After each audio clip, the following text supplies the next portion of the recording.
Hello friends, आप सभी को गणतंत्र दिवस की हार्दिक शुभकामनाएं, रिपब्लिक डे की हार्दिक शुभकामनाएं। क्योंकि ये बेसिक क्लास मैं सैटरडे को रिकॉर्ड कर रही हूँ, पर ये क्लास आपको कल संडे को ही मिलेगी, तो मैंने सोचा क्यों ना विश कर दिया जाए। और उससे भी पहले कल शुभ दिन है, 26 जनवरी हमारे देश के लिए शुभ दिन है। ठीक है, तो कल मैंने जो प्लान किया है उस प्लान पे अड़े रहिएगा। मैंने जो आपसे बोला है 4 बजे से 4 बजे लाइव करेंगे। लाइव में मतलब क्या होगा, सिर्फ मैं पढ़ूंगी कुछ चीज़ें, जैसे कि अभी मैंने जो सोचा है, प्लान किया लुइसेंट का, तो मैं लुइसेंट पढ़ूंगी। वहाँ पर जो चीज़ें इंपॉर्टेंट होगी वह मैं मतलब ओरली आपको वहाँ पर बोल के बताऊंगी। वहाँ पर कोई भी पीडीएफ से या किसी उससे क्लास नहीं चलेगी, क्योंकि आपको पता है होम साइंस हमारा सब्जेक्ट है, तो उस पर तो मैं पढ़ती रहती हूँ, इसलिए थोड़ा अच्छा कमांड है, आपको पढ़ा रही हूँ। ठीक है, लेकिन क्योंकि वो विषय हमारे नहीं है, हमने जब टेट सीटेट क्लियर किया था तब मैंने पढ़ा था उसको। ओके, तो उसको मैं अभी पढ़ूंगी, समझूंगी, और बस उसमें ये रहेगा कि लाइव में आप लोगों का और मेरा भी, क्योंकि मुझे भी होम साइंस पढ़ते पढ़ते बस यही पढ़ना अच्छा लगता है, और कोई सब्जेक्ट अच्छा नहीं लगता। जब मैं लाइव में कैमरा सेट कर लूँगी तो मैं मुझे मतलब मैं ये सोच कर सेट लगा रही हूँ कि इस बहाने पढ़ लूँगी। ठीक है, कैमरा लगा होगा तो ये होगा कि हाँ, बच्चों को मैंने बुलाया है तो कम से कम मैं पढूँ, नहीं तो मेरा बिल्कुल पढ़ाई जो है एलटी ग्रेड का नहीं हो पाएगा। मुझे भी एलटी ग्रेड की तैयारी करनी है, बस ये रीज़न। हाँ, फ़ायदा ये होगा कि मान लो कोई डाउट आपका है, ठीक है, तो आपने हमसे पूछ लिया, हमें कुछ लगा कि ये चीज़ समझ नहीं आ रही है उस सब्जेक्ट में, क्योंकि वो हमारे सब्जेक्ट नहीं है, तो वो मैं आपसे पूछ सकती हूँ। ठीक है, तो इस कई बार कई क्वेश्चन होते हैं डाउटफुल, कई जगह अलग अलग दिए होते हैं, तो वो डिस्कस कर लेंगे। मैंने देखा है लोगों को, उससे बहुत अच्छा पढ़ाई हो जाती है लोगों की। करंट डिस्कस, हाँ, करंट को डिस्कस कर लेंगे। हालांकि लुइसेंट मेरी पढ़ी हुई है, मुझे समझ भी आती है, लेकिन ये है कि अब टाइम हो गया, मैंने बहुत समय पहले तैयारी की थी, अभी करीब 1.5 साल से या 1 साल से तो मैंने छुआ नहीं उसको। ठीक है, तो थोड़ा मुझे समय लगेगा। उसके बाद हो सकता है कि लास्ट में अगर ये टीजीटी पीजीटी का एग्ज़ाम अच्छे से हो जाता है तो मैं आईएलटी ग्रेड की पेपर 1 की भी प्रैक्टिस करा दूँ। ये हो सकता है आगे चलकर, अगर मुझे लगा कि मैंने अच्छे से कमांड कर ली है तो। ओके, बकाया मैं आप लोगों को परेशान नहीं करूँगी, तो प्लीज़ कल लाइव में ज़रूर आइएगा। इतनी सी बात करनी थी। आज हम बात करेंगे भवन निर्माण सामग्री की, बिल्डिंग मटेरियल की बात करेंगे हम यहाँ पर। ओके, तो बिल्डिंग मटेरियल में क्या क्या चीज़ें यूज़ होती हैं उसको हम पढ़ेंगे। तो सबसे पहले वीडियो को भाई लाइक कर दीजिए, चैनल को उन दोस्तों को शेयर कर दीजिए जो लोग 4 बजे उठने के आदी नहीं है, क्योंकि कल वो लोग भी उठ जाएं। ओके, थोड़ा अच्छा लगेगा, मुझे कॉन्फिडेंस मिलेगा आगे बढ़ने के लिए। तो अब हम स्टार्ट कर देते हैं अपनी क्लास को। पेन को चेंज कर लेते हैं कलर को। देखो, भवन सामग्री से तात्पर्य वे सभी सामान जिनका उपयोग भवन निर्माण में किया जाता है, भवन को एक आधारभूत ढांचा प्रदान करने, इसके बाहरी एवं आंतरिक स्वरूप को सुंदर, आकर्षक, ऐश्वर्यशाली एवं अलौकिक बनाने के लिए विभिन्न प्रकार की सामग्रियां उपयोग में लाई जाती है। ठीक है, तो ये जो सामग्रियां हम प्रयोग में लाते हैं, आप सभी जानते हो कौन कौन सी। जैसे हम लोग ईंट का प्रयोग करते हैं, हम लोग सीमेंट का प्रयोग करते हैं, हम लोग चूने का प्रयोग करते हैं। ओके, तो बहुत सारी चीज़ों का हम प्रयोग करते हैं मकान बनाने में। क्यों करते हैं? क्योंकि एक तो मजबूती, दूसरा हमें ढांचा देना होता है। भाई, बिना सीमेंट के ईंटें जुड़ेंगी कैसे? खाली ईंट लगा दोगे तो बिल्डिंग नहीं बन जाएगी ना, उसे जोड़ना भी तो पड़ेगा। फिर वो थोड़ा उसका एक आकार बन जाता है तो वो सुंदर लगता है। उसके टाइल वाइल लगा देते हैं हम लोग तो सुंदर लगता है। भाई, टाइल भी सामग्री है ना। तो ये सारी चीज़ों के लिए हम लोग घर को सुंदर बनाने के लिए, मजबूती देने के लिए, आकार प्रदान करने के लिए सामग्रियों का प्रयोग करते हैं। क्या क्या सामग्रियां हम प्रयोग करते हैं, पहले एक बार इसको हम देख लेते हैं। सबसे पहले हम ईंट का प्रयोग करते हैं। ईंट भी कई तरीके की होती है। एक होती है साधारण ईंट, एक होती है जली हुई मिट्टी से बनी ईंट। जली हुई जो मिट्टी होती है उससे बनी हुई ईंट, जो जहाँ पर कोयला वगैरह की खान होती है वहाँ की मिट्टी जली हुई होती है। एक होती है अग्निशय ईंट, एक होती है सिलिका की ईंट, दूसरी होती है रेत एवं चूने की ईंट, और एक होती है टेराकोटा की ईंट। सारा पढ़ेंगे, पहले एक बार समझ लो। टाइल्स की अगर बात करते हैं, दूसरे नंबर पर टाइल्स है, तो टाइल्स कौन कौन सी होती है? एक होती है एनकॉस्टिक टाइल्स, दूसरी होती है सामान्य टाइल्स, और तीसरी होती है पेटेंट टाइल्स। ठीक है, तो ये हो गए टाइल्स के 3 प्रकार। अब हम बात करते हैं सीमेंट के प्रकार की। साधारण सबसे पहले तो ये याद रखो, ईंट, टाइल्स, सीमेंट, बालू, चूना, लोहा, लकड़ी, कांच, प्लास्टिक, रंगाई पुताई एवं पेंट की सामग्री, ये सब आपके क्या है, सामान है जो हम घर बनवाने में प्रयोग करते हैं। और हाँ, जो मैं लाइव की आपसे कह रही हूँ उसमें अगर होम साइंस में भी कुछ ओरली कुछ चीज़ें आप लोगों को पूछनी है, समझनी है, तो वो हम उसको भी डिस्कस कर लेंगे, ठीक है। वो भी चीज़ें डिस्कस कर लिया करें, कभी कभी बोल बोल कर रिवीजन कर लिया करेंगे होम साइंस का। जो भी जैसे अभी हम मैनेजमेंट पढ़ रहे हैं तो सारे सब्जेक्ट जो हैं पीछे हो जाएंगे, टेक्सटाइल वगैरह, तो उनको भी हम डिस्कस करते चलेंगे। तो बोल बोल कर क्या होगा, हमारा भी रिवीजन हो जाएगा, आपका भी हो जाएगा। तो उसको हम बोल बोल के करेंगे, कॉपी किताब के माध्यम से चीज़ों को करेंगे, ठीक है, या फिर ओरली जो याद होगा उसको डिस्कस करेंगे, ठीक है। तो अब हम बात कर लेते हैं सीमेंट का। सीमेंट कौन सा होता है, साधारण सीमेंट होता है, शीघ्र जमने वाला, जो बहुत जल्दी जम जाता है। धमन भट्टी सीमेंट, रंगीन सीमेंट और सफ़ेद सीमेंट, दो ये कलरफुल भी होता है सीमेंट, हम लोगों ने ज़्यादातर देखा है वो स्लेटी कलर का होता है, बकाया कलर्ड भी होता है, वाइट कलर का भी सीमेंट होता है। वाइट सीमेंट तो देखा है मैंने भी, ठीक है। लोहा क्या, और फिर उसके बाद बालू और चूना, इनका कोई प्रकार नहीं इसलिए ये अलग ही है, बालू और चूना। इनके कुछ टाइप से ईंट और टाइल्स और सीमेंट के टाइप से थे, जो बात हमने कर ली। यहाँ पर लोहे के भी कुछ टाइप्स हैं, जान लेते हैं। एक होता है ढलवा लोहा, दूसरा निर्मित लोहा, तीसरा स्टील होता है। उसके बाद लकड़ी, लकड़ी कई प्रकार की होती है, आप जानते हो। लकड़ी का प्रयोग फर्नीचर में भी विशेष तौर पर करते हैं, हालांकि लोहे टीन का भी प्लास्टिक का भी करते हैं, लेकिन लकड़ी का ज़्यादातर प्रयोग फर्नीचर, सोफे, बेडिंग वगैरह में किया जाता है। सागवान, सॉल, शीशम, महोगनी, बबूल, आम, पर्ती वाली लकड़ी और प्लाईवुड वाली लकड़ी, तो ये सारी लकड़ियों के प्रकार हैं जो हम मकान बनाने में प्रयोग करते हैं, फर्नीचर में। ओके, प्लास्टिक का प्रयोग करते हैं, कांच का प्रयोग, कांच के भी कुछ प्रकार होते हैं जिनको हम डिस्कस करेंगे। और रंगाई पुताई एवं पेंट वाली चीज़ जो होती है, हम लोग वाइट वॉश वगैरह, कलर वगैरह कराते घर में, तब प्रयोग करते हैं। तो ये आपको हमने मोटे तौर पर ये एक कहते हैं ना, आपको यहाँ पर ये है कि आपको पता चल जाएगा, ये सारा आपको भी पढ़ना है। ओके, अब हम आ जाते हैं सबसे पहला पॉइंट, ईंट, ठीक है। ईंट है सबसे पहले, अब हम ईंट को डिस्कस करते हैं। ब्रिक को डिस्कस करते हैं, क्या होती ब्रिक्स। इसका उपयोग प्राचीन समय से मोहनजोदड़ो व हड़प्पा सभ्यता से मतलब किया जाता है, मतलब हजारों वर्ष पूरे। अब ये हड़प्पा सभ्यता जो है, मोहनजोदाड़ो है, ये पुरानी सभ्यता है, ठीक है। तो हजारों वर्ष पूर्व से प्रयोग हो रहा है किसका, ईंट का। मतलब ईंट कोई नई चीज़ नहीं है, पहले के समय में जब आप इस सभ्यता को खोजोगे तो उसमें भी ईंट के पक्के मकान मिले हैं। ओके, तभी तो इसको एक नगरीय सभ्यता कहा जाता है। ओके, तो यहाँ पर क्या है, प्राचीन समय से ईंट का प्रयोग हो रहा है, काफ़ी हजारों वर्ष पहले से। उसके बाद अगर बात करें ईंट बनती कैसे है, तो ईंट का मिश्रण क्या होता है, तो मिट्टी, बालू प्लस पानी के मिश्रण से ईंट का निर्माण होता है, ठीक है। पर ये मैंने बताया, ये मोटे तौर पर आपसे पूछा जाए, कोई ऐसा क्वेश्चन फंस जाए जहाँ पर आपको कोई आंसर समझना है, तो ये आंसर सही होगा आपका, दिया बुक में ही है, मैं अपनी तरफ से नहीं लाई। लेकिन पर सभी ईंट जो होती हैं ऐसे नहीं बनाई जाती हैं। ये बनाई तो ऐसे जाती हैं, नॉर्मल ईंट ऐसे बनाई जाती है, लेकिन सारी ईंट पर ये जो है मिश्रण लागू नहीं होता, ठीक है। पर सभी ईंट ऐसे नहीं बनाए जाते हैं। जिस मिट्टी में बालू के कण होते हैं वह मिट्टी ईंट निर्माण के लिए अच्छी मानी जाती है, परंतु अधिक रेत वाली मिट्टी से ईंटें नहीं बनाई जाती, क्योंकि ईंट भुरभुरी और कमज़ोर हो जाती है, ठीक है। क्लियर हुआ। तो जो ईंट होती है ज़्यादातर मिट्टी, बालू, पानी के मिश्रण से तैयार की जाती है, पर सारी जो ईंटें हैं वो ऐसे नहीं बनाई जाती हैं, क्योंकि मिट्टी में क्या होता है, बालू के कण होते हैं, ओके, जो मिट्टी के निर्माण के लिए अच्छे माने जाते हैं।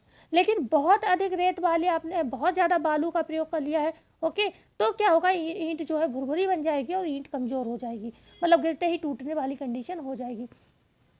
ईंट के साँचे किसके बने होते हैं, तो ये ज़्यादातर लकड़ी के बने हुए होते हैं, ओके। ईंट के साँचे जिसमें ईंट बनाई जाती है वो लकड़ी के बने हुए होते हैं। श्रेष्ठ आकार ईंट का क्या होता है, तो आपको नॉर्मली पूछा जाए तो ये आयताकार होता है। अगर पूछा जाए श्रेष्ठ आकार क्या होता है, तो ये आयताकार होता है ईंट का आकार।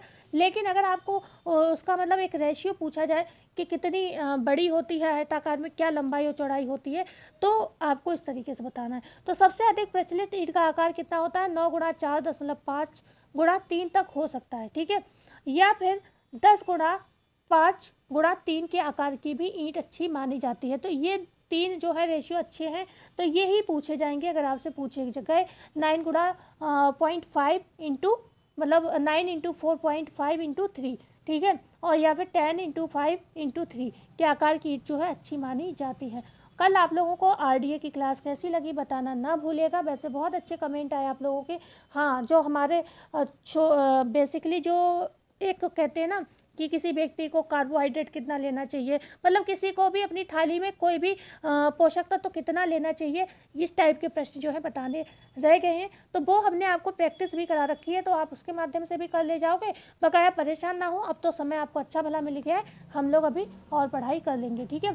तो लोहे की सरिया सहित पतली दीवार को जोड़ने के लिए आरबीसी अर्थात 9x2.25x3 आकार की भी ईंट अच्छी मानी जाती है। जब हम लोहे की सरिया, जो पतली पतली सरिया होती हैं लोहे की, उनकी दीवार जब बनाई जाती है, मतलब लोहे की सरिया से जब पतली पतली दीवारें जोड़ी जाती हैं, तो उसमें आरबीसी जो होती है, मतलब ईंट का एक टाइप है ये, 9x2.25x3 आकार की ईंट अच्छी मानी जाती है। तो ये विशेष कंडीशन पर है, लोहे की सरिया वाली जब पतली दीवार बनती है उस समय ये रेशियो रखा जाता है। नॉर्मल रेशियो ये वाला है जो आपको हमने पहले बता दिया, ठीक है।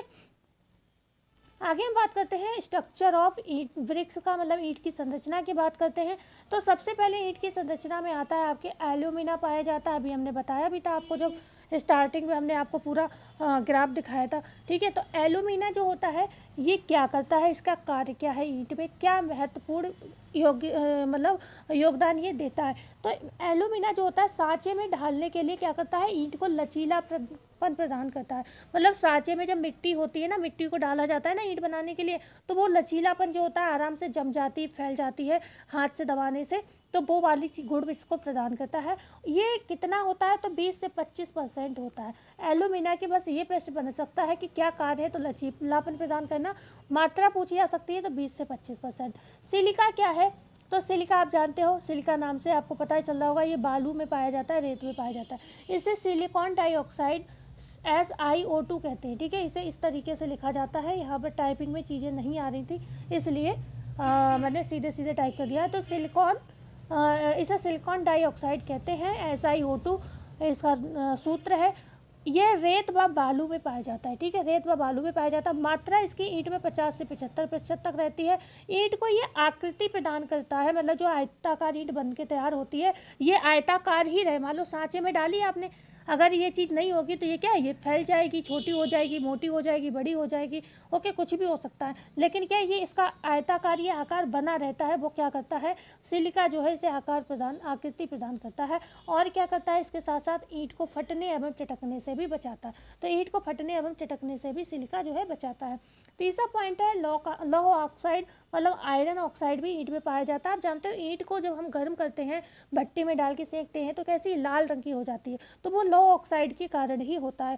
तो ये रंग प्रदान करने का काम करता है। पकने के बाद ईंट इसी के कारण क्या होता है, लाल रंग की हो जाती है। यदि मिट्टी में प्राकृतिक लौह ऑक्साइड नहीं हो तो इसे मिलाना पड़ता है, मतलब क्योंकि ईंट को लाल रंग देने के लिए इसे मिलाना पड़ता है। अगर प्राकृतिक रूप में मान लो कोई मिट्टी है जिसमें आप ईंट बना रहे हो, जिससे उसमें लौह ऑक्साइड की कमी है, तो इसे नेचुरली अगर नहीं मिल रहा है तो इसको मिलाया जाता है ऊपर से, ठीक है। ये क्या होता है, ईंट को पकाने में महत्वपूर्ण भूमिका भी अदा करता है, मतलब ईंट को पकाने में भी भूमिका अदा करता है, प्लस ये ईंट को रंग भी प्रदान करता है।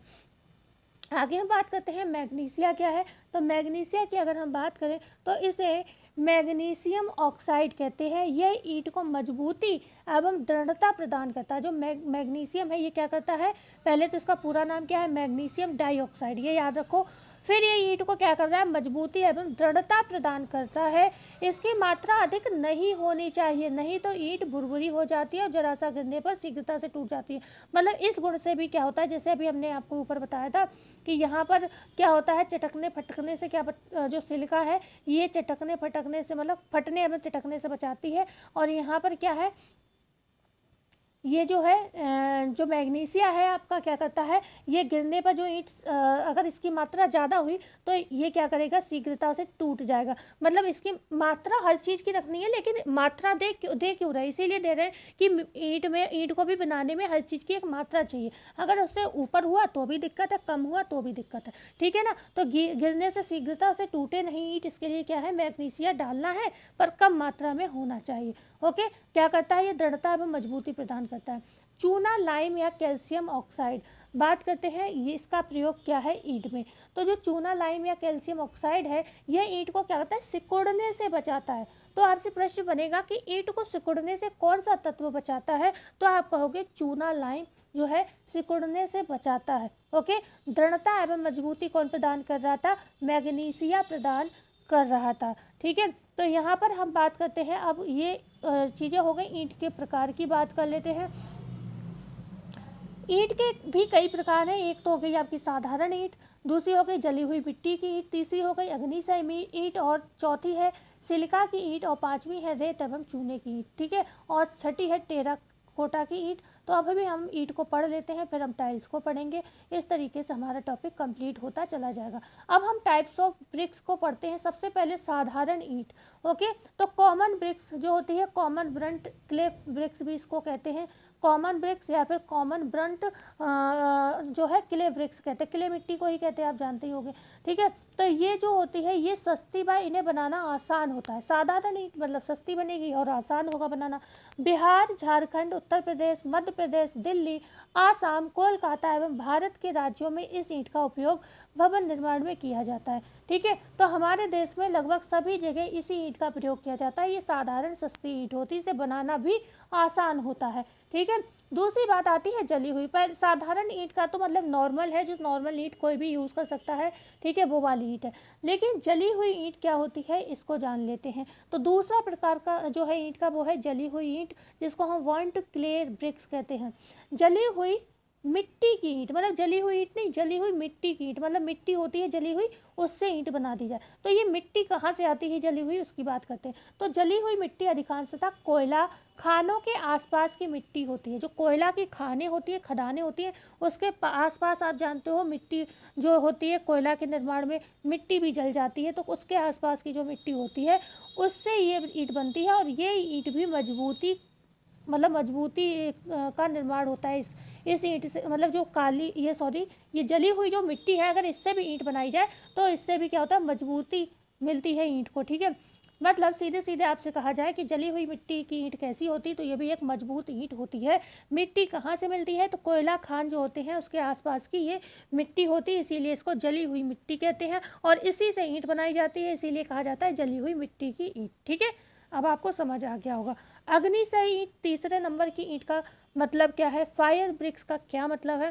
तो औद्योगिक संयंत्र में विशेष प्रकार की भट्टियों के निर्माण हेतु इस ईंट का प्रयोग किया जाता है। जैसे मैं आपको एक उदाहरण दूं, ईंट किस में बनती है, गर्म होती भट्टी में, लेकिन वो भट्टी भी तो बनी है ना ईंटों से ही। भाई जिस भट्टी में ईंट गर्म हो रही है, कच्ची ईंट डाली गई है गर्म होने के लिए, ठीक है, वो भट्टी भी तो किसी ना किसी चीज़ की बनी हुई है, तो वो भी भट्टी ईंट की ही बनी हुई है। या फिर और भी बहुत सारे काम होते हैं भट्टियों में, तो उसके लिए भी भट्टियाँ बनाई जाती हैं। तो वो भट्टियाँ किससे बनाई जाती हैं, अगर ईंट खराब होगी तो ईंट खुद ही जल के राख हो जाएगी, है ना। तो वो इतना ताप होता है, उसके बावजूद भी भट्टियाँ क्यों नहीं जलती हैं, ईंट पक जाती है लेकिन भट्टी नहीं जलती है, क्यों, क्योंकि वो विशेष तरीके की ईंट से बनती है, वो होती है अग्निशय ईंट। ठीक है, तो अग्निशय मतलब वो अग्नि को बर्दाश्त कर सकती है। तो औद्योगिक संयंत्र जो भी होते हैं जहाँ पर आग का प्रयोग होता है और भट्टियों का प्रयोग होता है, विशेष प्रकार की भट्टियों के निर्माण हेतु इस ईंट का प्रयोग किया जाता है। इसमें ऊष्मा सहन करने का अद्भुत गुण होता है, मतलब बहुत ज़्यादा आग को बर्दाश्त कर लेते हैं ऊष्मा को ये वाली ईंट। इन्हीं कारणों से इन्हें अग्निशय ईंट कहा जाता है।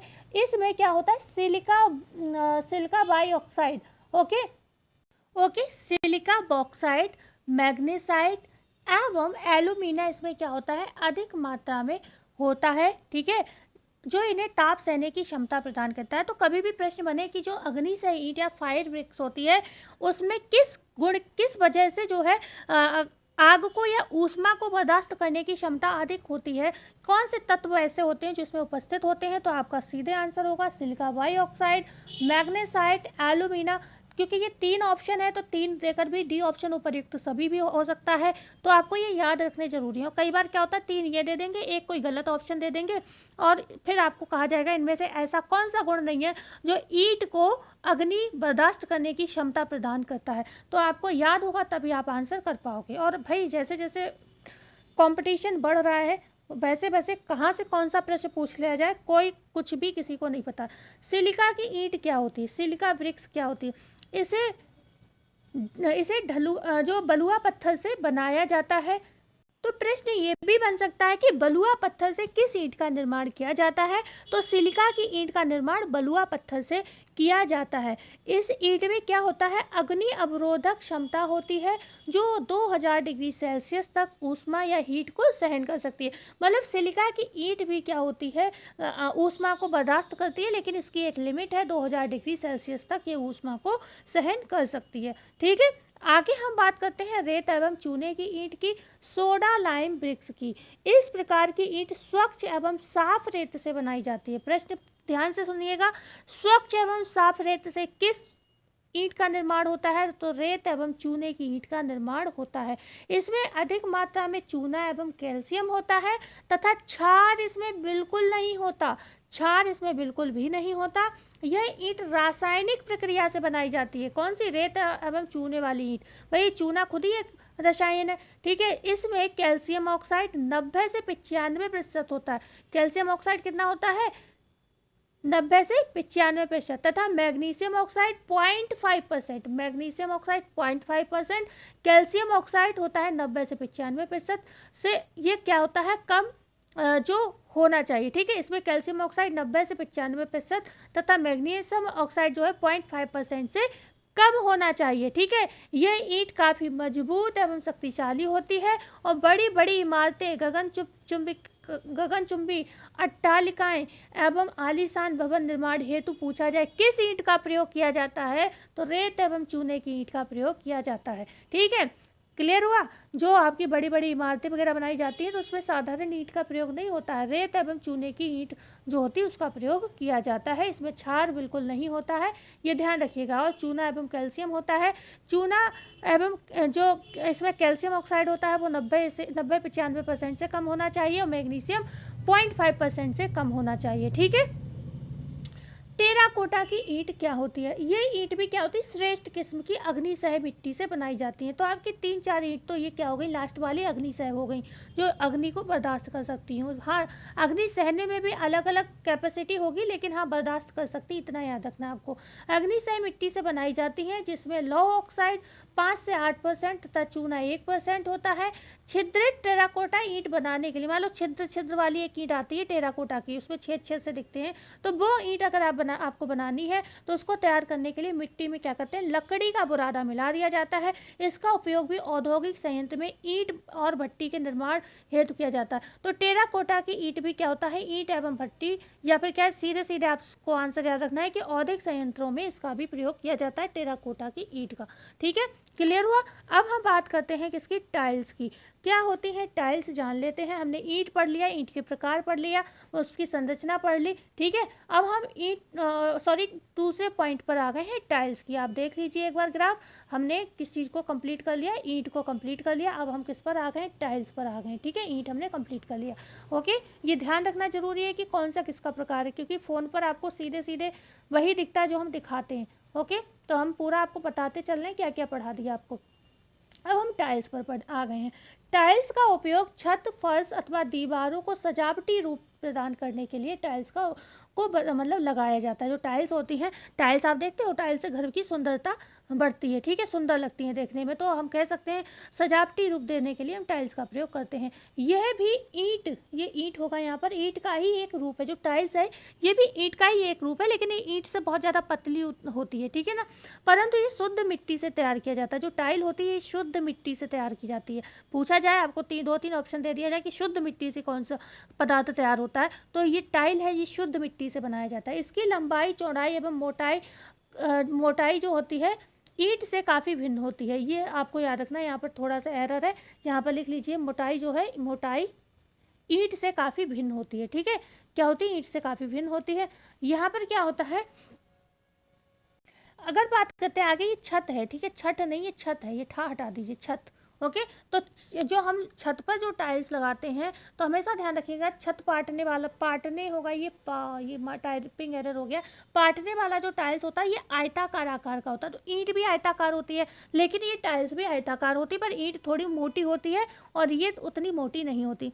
इसका आकार 15 × 15 सॉरी 15 गुणा 1.2 सेंटीमीटर से, या फिर 60 × 60 × 5 होता है। ठीक है, टाइलों में खाँच बने होते हैं, टाइलों में पूछा जाए खाँच होते हैं, कुछ डिजाइन से होते हैं जो जोड़ते समय एक दूसरे को फंसाने में काम आते हैं। ठीक है, तो ये अब ये प्रश्न ये मत समझिएगा ये नॉर्मल चीज़ है, प्रश्न ऐसे पूछ लिए जाते हैं जो हमें पता ही नहीं होता है। अगर आपसे पूछा जाए टाइलों को एक दूसरे को फंसाने या जोड़ने में कौन सी विशेषता पाई जाती है, तो खाँच पाई जाती है। ठीक है, तो ऐसे प्रश्न भी बन जाते हैं। भारत में टाइल का निर्माण सबसे पहले, ये इंपॉर्टेंट है ध्यान रखिएगा, सबसे पहले कर्नाटक एवं मैंगलोर में हुआ था। सबसे पहले टाइल कहाँ बनाई गई हमारे देश में?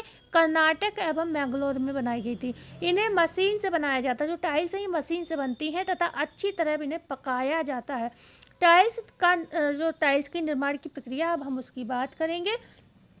सबसे पहले टाइल्स क्या होती है? मिट्टी, टाइल्स के लिए मिट्टी तैयार करना। ओके, मिट्टी तैयार करना, फिर हमें क्या करना है, इसको ढालना है, मतलब सांचा आकार देना, फिर हमने जो ये बनाया है तैयार किया उसको सुखाना, और उसके बाद जलाना। जलाना मतलब उसको जलाकर पक्का किया जाता है। ठीक है, तो मिट्टी तैयार करने के लिए आप जानते हैं इसके लिए बहुत ही उत्तम किस्म की मिट्टी जो होती है बिल्कुल महीन पाउडर के रूप में तैयार की जाती है, बिल्कुल बहुत ही महीन। ओके, और इसके बाद क्या किया जाता है, एक बड़े से टैंक में क्या करते हैं, शुद्ध पानी लेते हैं। ठीक है, और उसमें शुद्ध पानी में क्या करते हैं, इनको सबको मिट्टी को मिलाया जाता है खूब अच्छे से, और कुछ समय के लिए बिल्कुल ऐसे ही इसको छोड़ देते हैं। ओके, जब छोड़ देते हैं तो यहाँ पर जब ये पानी में भिगो दिए जाते हैं तो इसके जो मोटे कण हैं वो नीचे रह जाते हैं और शुद्ध मिट्टी ऊपर आ जाती है, क्योंकि आपको पता है टाइल जो है शुद्ध मिट्टी से तैयार होती है। ठीक है, फिर ये ऊपर वाली मिट्टी लेकर इसी से निर्माण कार्य किया जाता है, इसको सुखाकर वगैरह वगैरह जैसे भी एक प्रोसेस होता है बनाया जाता है। ठीक है, फिर क्या करते हैं, इसको डालते हैं किसमें, मतलब मोल्डिंग का काम करना होता है ढालने के लिए। तो ढालने के लिए इसमें क्या होता है, सांचे का प्रयोग करते हैं। जैसे आपकी ईंट के सांचे होते हैं ना, वैसे ही सांचे इसके भी लकड़ी के मतलब ईंट बनाने के जो सांचे होते हैं ना लकड़ी के, ऐसे ही इसके भी लकड़ी या प्लास्टिक के सांचे होते हैं। ठीक है, लकड़ी या प्लास्टिक के सांचे का प्रयोग, ईंटों में तो भाई खाली लकड़ी के सांचे ही लिखा है, लेकिन यहाँ पर लकड़ी और प्लास्टिक दिया है, लकड़ी या प्लास्टिक के सांचे का प्रयोग किया जाता है, ध्यान रखिएगा। पूछा जाए जो आपकी टाइल्स हैं बनाने के लिए किसके सांचे प्रयोग किए जाते हैं, तो लकड़ी या प्लास्टिक के सांचे होते हैं। ठीक है ना, और गीली गीली मिट्टी इसमें डालकर खांचों में इसका निर्माण किया जाता है। फिर उनको क्या किया जाएगा, सुखाया जाएगा कम से कम 2 दिनों तक। ठीक है, यहाँ पर लिखा भी है मैंने, ये तो मैंने लिखा है, जो टाइल्स होती हैं इनको 2 दिनों तक धूप में सुखाया जाता है, इससे ये कड़ी एवं मजबूत और शक्तिशाली बन जाती हैं। अब हम जलाने वाला प्रोसेस पढ़ लेते हैं, क्योंकि इसका थोड़ा एक पढ़ना याद करना जरूरी है।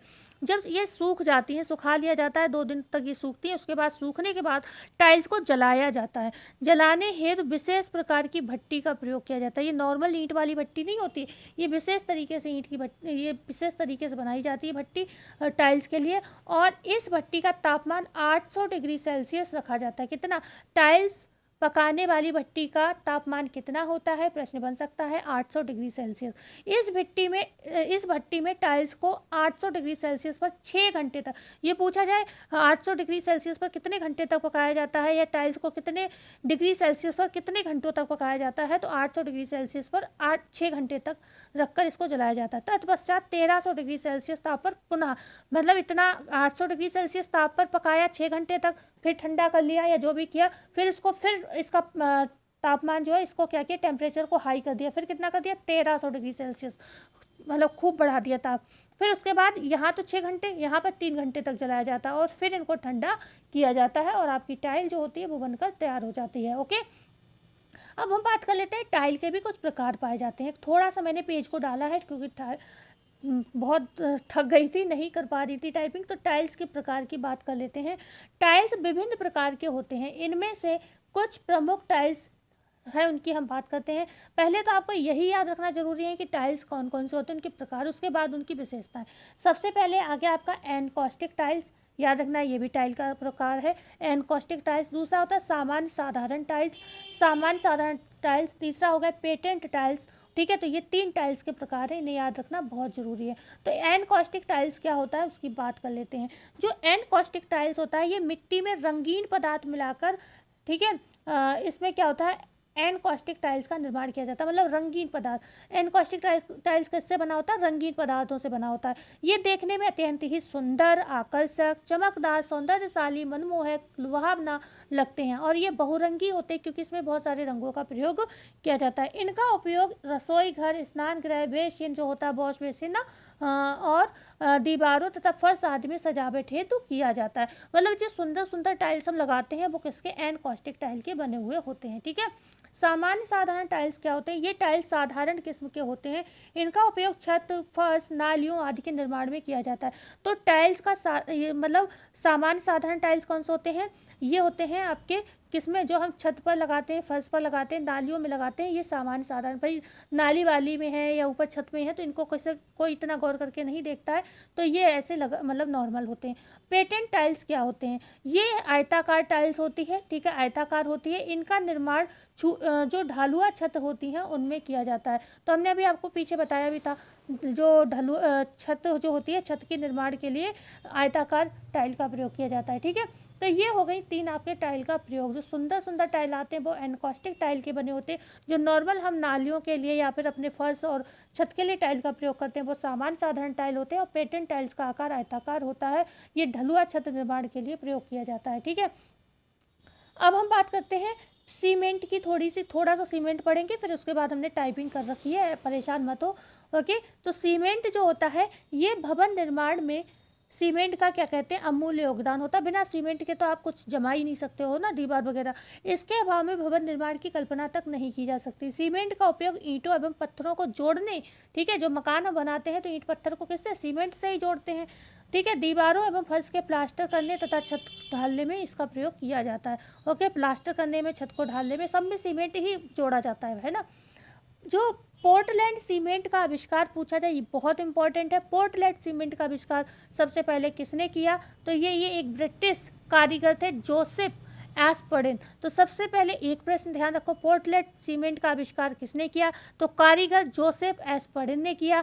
पूछा जाए किस देश के निवासी थे? तो ये ब्रिटिश देश के निवासी थे। ठीक है। अगर ऐसा भी बन सकता है प्रश्न, ब्रिटिश देश के निवासी जोसेफ एस्पर्डिन ने किस सीमेंट का प्रयोग किया, का निर्माण किया, आविष्कार किया? तो पोर्टलैंड सीमेंट का आविष्कार किया। ठीक है। पोर्टलैंड इसके कस्बे का नाम था। अगर आपसे पूछा जाए कि पोर्टलैंड नाम ही क्यों रखा, ठीक है, तो यहाँ पर क्या होता है, इनका जो कस्बा, जिस कस्बे में ये रहते थे उसका नाम पोर्टलैंड था और उसी के नाम पर इस सीमेंट का नाम भी इन्होंने पोर्टलैंड सीमेंट रख दिया। ठीक है। तो पोर्टलैंड एक कस्बे का नाम था। ओके। सीमेंट का निर्माण जो होता है चूना, एल्यूमिना, लौह ऑक्साइड, मैग्नीशिया तथा सोडा पोटास के मिलने से होता है। तो सीमेंट का निर्माण किससे होता है?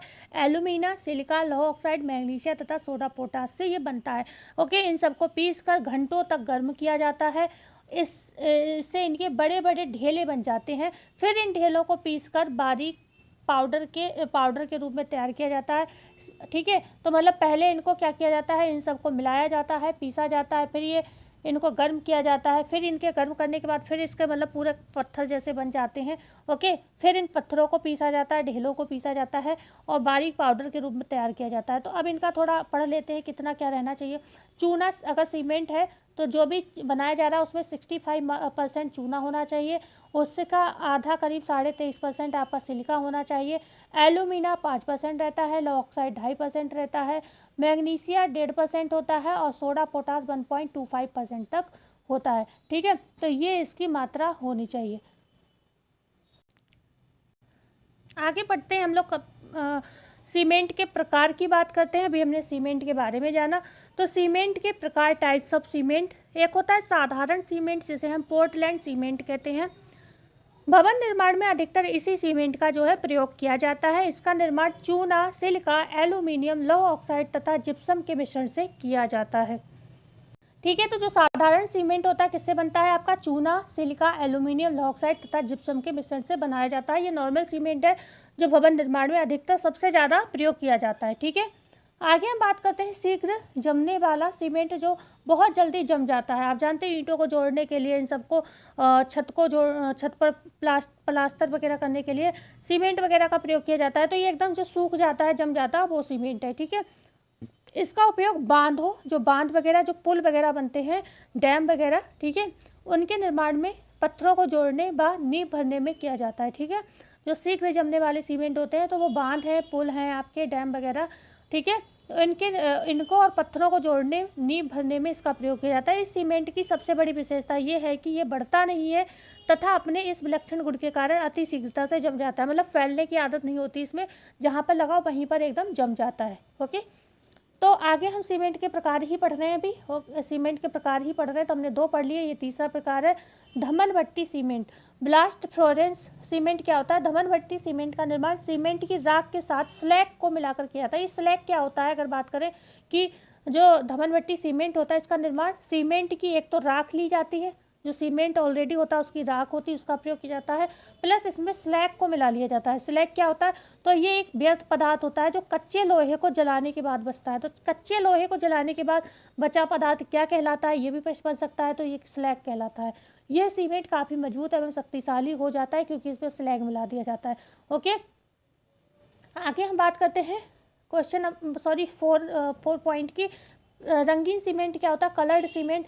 इसमें क्या होता है? खनिज रंगों को मिलाकर रंगीन सीमेंट तैयार किया जाता है और इसका उपयोग जो है दीवार, फर्श को सुंदर आकर्षक रूप प्रदान करने में किया जाता है। ये काफ़ी महंगा मिलता है। ठीक है, तो रंगीन सीमेंट आप जानते हैं जो कलरफुल होता है तो उससे कहीं ना कहीं सुंदरता तो आएगी, तो ये फर्श को सुंदर एवं आकर्षक रूप देने के लिए बनाया जाता है, लगाया जाता है सीमेंट। ये वाला काफ़ी महंगा पड़ता है।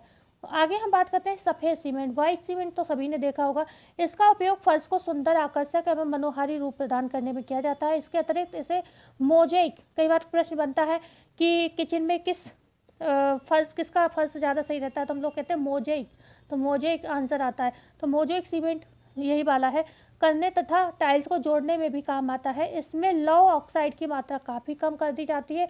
इसके कारण ये रंग, क्योंकि लौ ऑक्साइड क्या करता है? लाल रंग प्रदान करता है, तो जब ये मात्रा हटा दी जाती है या कम कर दी जाती है तो रंग सफ़ेद रह जाता है। ये सीमेंट महंगा बिकता है, मतलब ये भी महंगा बिकता है। जैसे अभी इसकी बात की थी रंगीन सीमेंट की, ऐसे ये भी महंगा मिलता है। अब हम बात करते हैं बालू की। ओके, हमने ईंट पढ़ लिया, सीमेंट पढ़ लिया, अब हम आ गए बालू पर। तो बालू सैंड क्या है? इसका प्रयोग गारा तैयार करने में सीमेंट के साथ किया जाता है। ठीक है, ईंट, टाइल्स और हमने सीमेंट पढ़ लिया। चौथा नंबर बालू का है। ठीक है, तो बालू का प्रयोग हम कब करते हैं? गारा तैयार करने में करते हैं। गारा आप सभी जानते होंगे, जो सीमेंट वगैरह मिलाकर, मिट्टी मिलाकर, रेता वगैरह, ओके, और बालू मिलाकर जो है एक ईंट को जोड़ने के लिए जो बनाया जाता है ना, उसको गारा कहते हैं। तो इसका प्रयोग गारा तैयार करने में सीमेंट के साथ किया जाता है। प्लास्टर हेतु गारा तैयार करते समय छने हुए बालू का प्रयोग किया जाता है। तो प्लास्टर है तो क्यों छने हुए? क्योंकि इस समय बहुत महीन चाहिए होता है। जब प्लास्टर करते हैं तो बहुत महीन गारा चाहिए होता है, इस वजह से।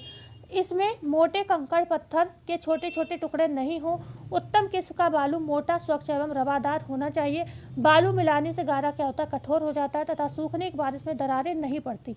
साथ ही गारा शीघ्रता से जमता भी है। ओके, तो ये हो गई बालू की बात। इसमें कोई ज़्यादा पॉइंट्स वगैरह नहीं है, तो हमने नॉर्मली आपको ये बता दिया गारा क्या होता है। अब हम आ जाते हैं चूना क्या होता है। चूना को पढ़ लेते हैं। चूना, जिसे हम लाइम भी कहते हैं, चूना खदानों में चूना पत्थर के रूप में मिलता है। ठीक है, चूना खदान जो होती है, खदान माइंस वगैरह, उनमें क्या होता है? चूना पत्थर के रूप में मिलता है। चूना पत्थर कैल्शियम कार्बोनेट CaCO3 होता है, मतलब ये रासायनिक नाम है कैल्शियम कार्बोनेट का, जिसे भट्टी में गर्म किया जाता है। ऐसा करने से CO2 गैस बनकर उड़ जाता है। ऐसा करने से जो CO2 होती है वो गैस बनकर उड़ जाती है तथा कैल्शियम ऑक्साइड अवशेष के रूप में बचता है। ठीक है ना? ओके, तो जब ये CO2 गैस बनकर उड़ जाता है तथा कैल्शियम ऑक्साइड अवशेष के रूप में बच जाता है, इससे क्या होता है? आपका चूना तैयार होता है। और इससे क्या कहते हैं? इसी रूप में इसको अनबुझा चूना कहते हैं।